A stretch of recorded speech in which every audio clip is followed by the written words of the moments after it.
we have gathered today to discuss about making a classy resume so that you can reach the right job, you can reach your dream job. Okay, so how many of you want to be successful here?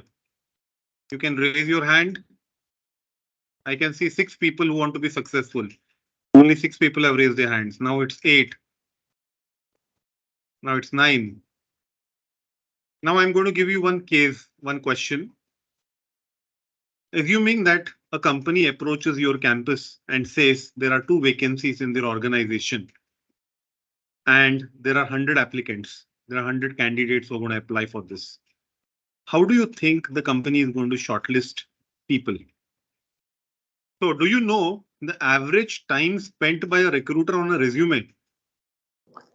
Okay, sir. Hardly 30 seconds. The number of resumes that any HR, any recruiter would get runs into hundreds and thousands, especially at entry level, mid level jobs.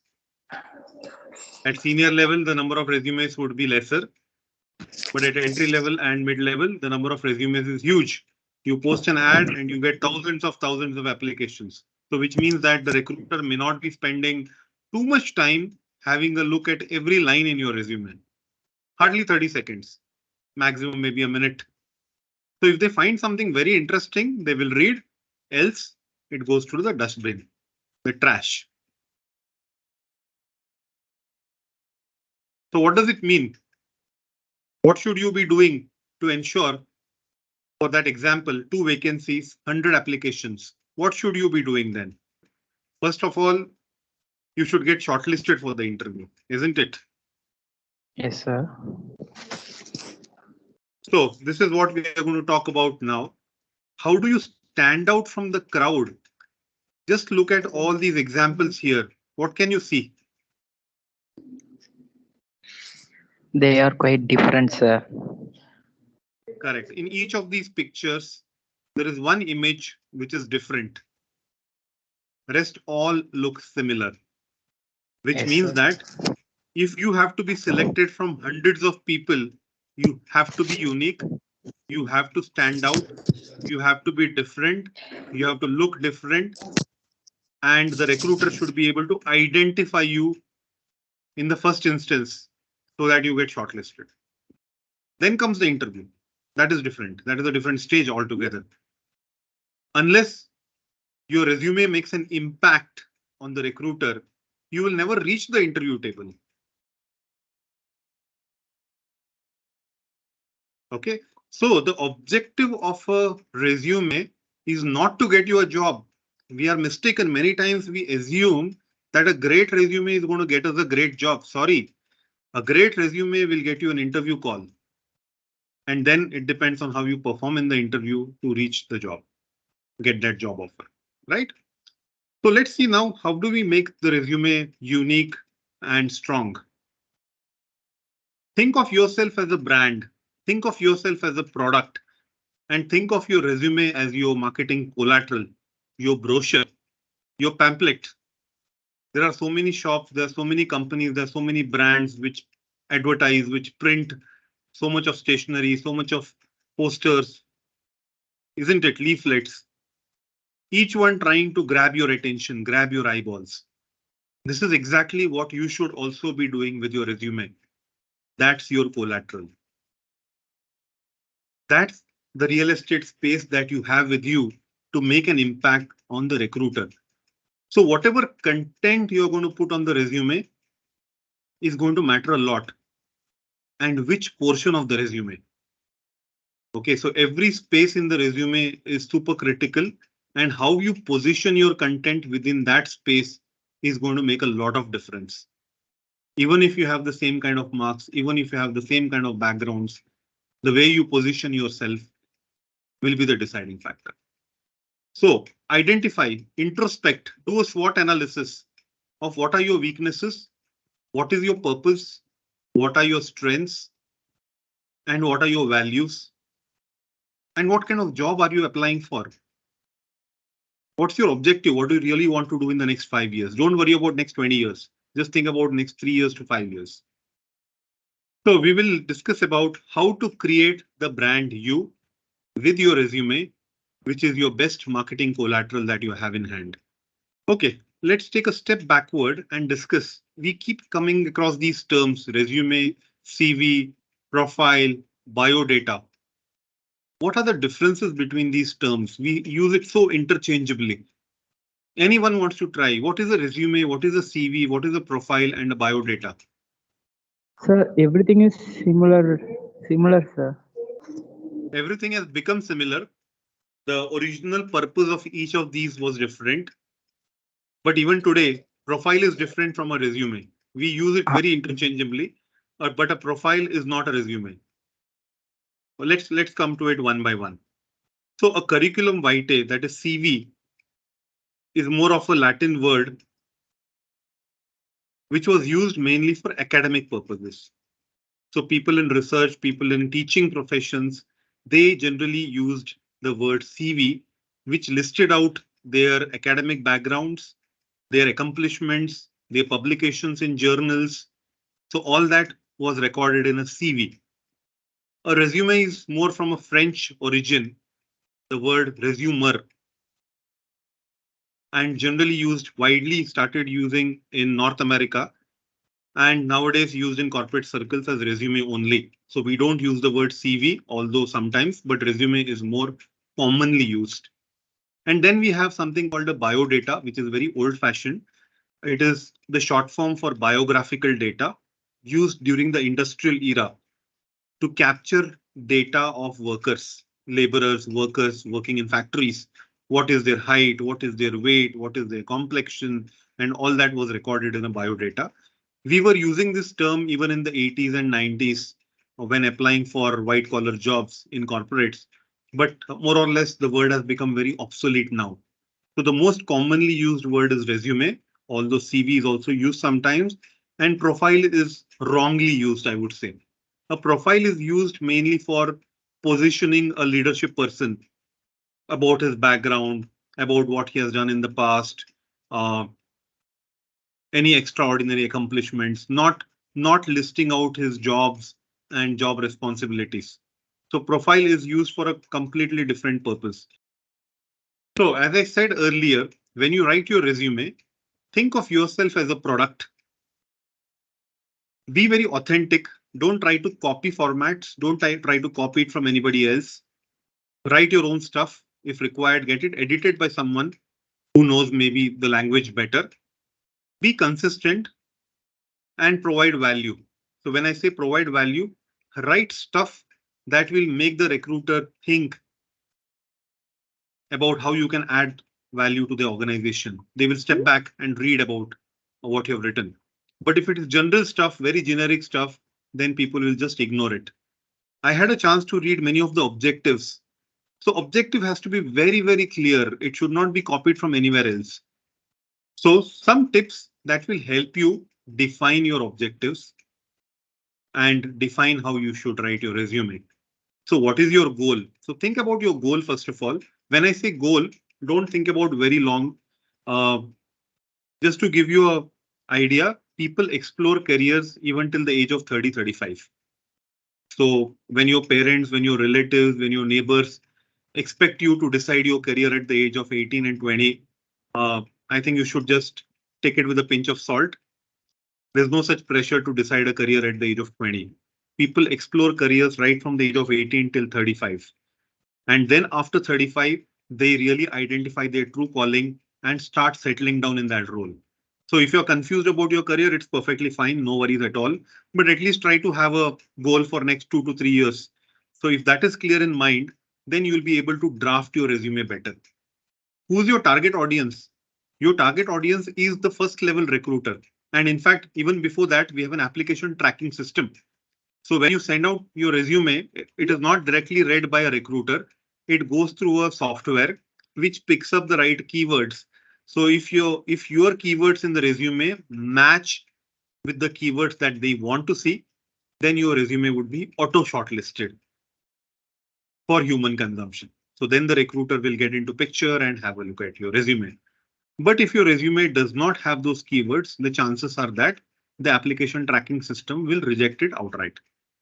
So if you're applying for a job of a data analyst, Relevant skill sets should be mentioned in the resume. The tools, the softwares, whatever certifications you have done, the institutions, if you've done certifications from say, specific training institutions, if those are mentioned, the chances are that your resume will get picked up by the application tracking system, the ATS. Else it might get dumped. Okay. Then how do you position your content within the resume to match or to grab the recruiter's eyeballs? Make any changes those are required. For example, if you're a brilliant student, you have an exemplary academic record, you've scored 90% throughout, 80%, 90% throughout, then you should be emphasizing on that in the first half of your resume. Don't waste that space in writing about your long objective, your address, your hobbies. Please don't write it there. Write about your academic accomplishments. On the other hand, if you're a student who did not have the opportunity to do well in your academics, but at the same time, you have done a lot of projects, you've taken up loads of internships that's added value to your career, you should be focusing on that in the first half of your resume. Your academic accomplishments or performance can go to the later half. No need to emphasize on that. No need to stress on your marks. You can safely ignore it.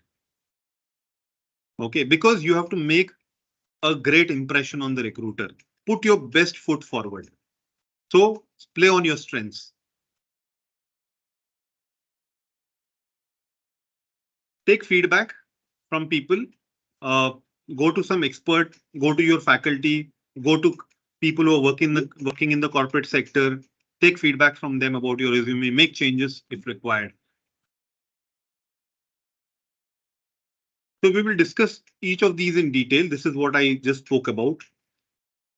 First point, format. There is no standard format for a resume, as I said earlier.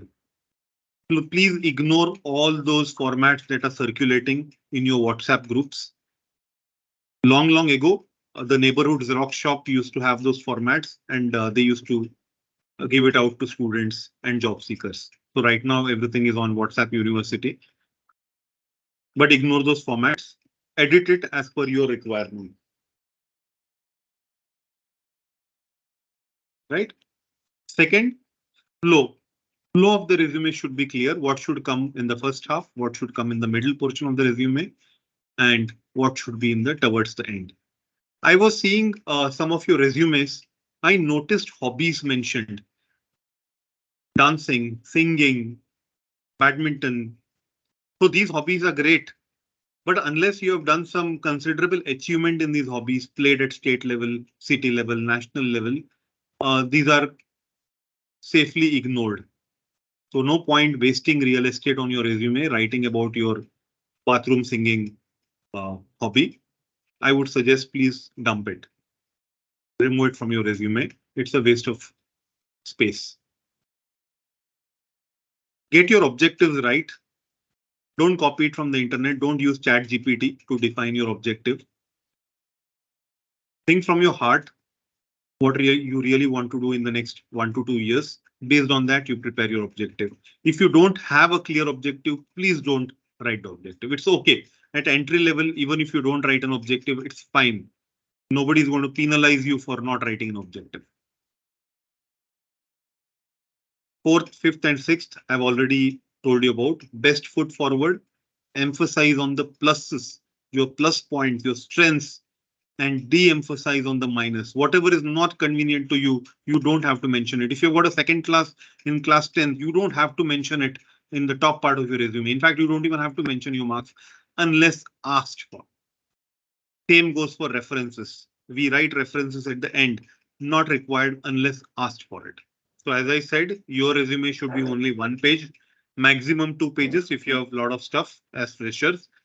As freshers, you should also try to do multiple things to add value to your resume, which means you should do internships in various companies, whatever small company, big company, whatever opportunity you can get, you should pick up those internship opportunities. You should try to work on some projects in parallel, which you can mention in your resume. So all these things are going to add value even as a fresher. You should try to participate somewhere in maybe corporate symposiums or some competitions, inter-college or even organized by various associations and clubs. So try to participate. And all these things, if you add to your resume, you will have a lot of talking points when you're shortlisted. First of all, you will get shortlisted faster. And when you're invited for an interview, you'll have a lot of talking points because you've done so much stuff despite being a fresher. Okay, so if you are just going to college, just attending classes, writing exams, and that's the only stuff you have to write on your resume, then you don't have talking points. So try to pick up internships, try to participate in other things, extracurricular stuff. Loads of opportunities available, even online. You don't have to really travel to Delhi or Bangalore every time. Even online opportunities exist. Pick those up, add that stuff in your resume. That's how you're going to make your resume strong and powerful. When you apply to a job in earlier days, before the pre-computer days, people used to write one covering letter and then staple the resume and post it. So, dear sir, they would write a letter justifying why they are the best candidate for that position, and they would post it along with the resume. Nowadays, especially the younger generation, don't take the trouble of writing the covering letter. They just write, please find attached, and they email the resume. They attach the resume, and in the body of the message, there is only PFA or please find attached my resume for suitable opportunities. So that is where we commit a mistake. The covering letter is a dynamic document, whereas a resume is a static document. Okay, so you can't change your background. You have already done some internships. You already studied in Amaraavathi College. You already acquired a BCA degree or BCom degree, whichever degree you're studying there. So you can't change your history. So that's a static document. A covering letter is a dynamic document where you showcase why your candidature or your resume is best suited for that particular job that you're applying to. This is the place where you should be writing, convincing the recruiter to look at the resume. Else people may not even open the attachment. So when they read some interesting stuff, of course, don't make it very, very long. People have a very short attention span nowadays. So a crisp, short 1 or 2 paragraphs writing about your suitability for the position, explaining, giving examples. So if you're applying for a certain company and you already done some kind of relevant project outside, you should be writing about it in the covering letter, saying that I've already worked on a similar project outside and the job description matches exactly to what I've done earlier. And that's why I feel I'm the best candidate for this position. For more details, I'll be happy to have a conversation with you. And I have enclosed my resume for your ready reference. So that at least could arouse interest in the recruiter to check your attachment. If you just write, please find attached, there are thousands of people writing like that. Yes. Video resume is interesting. If you take the trouble of making a video and putting it up, the chances that people will have a look is much higher. For one reason, because the recruiter can also make out how you speak, which is not possible in a resume.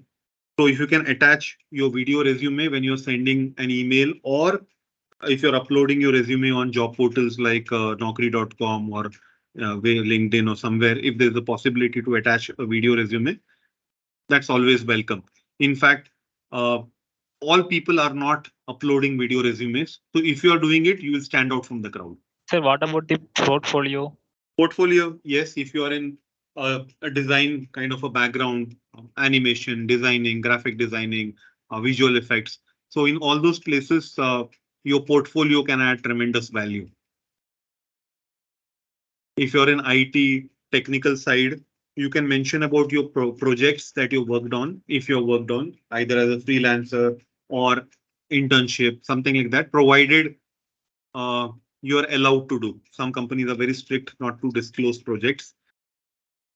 So we discussed about this. Be clear about your objectives, and objectives can be dynamic, which means that you need not have a plan for your next 20 years right now. So your objective can be very, very short term for next 2 years, 3 years also perfectly fine. If you don't have an objective as of now, no need to put it. We spoke about this. If you have got outstanding accomplishments in academics or something else, focus on that first. We discussed this. Work on projects, take up internships, become volunteers wherever it's possible.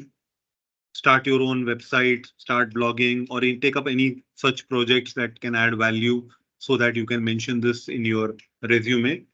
Start networking, although that's not part of the resume, but that can help you build those connections wherever there are industry events and all. Make it a point to hop in. So we discussed about covering letter versus resume as well, since you brought up the question much earlier.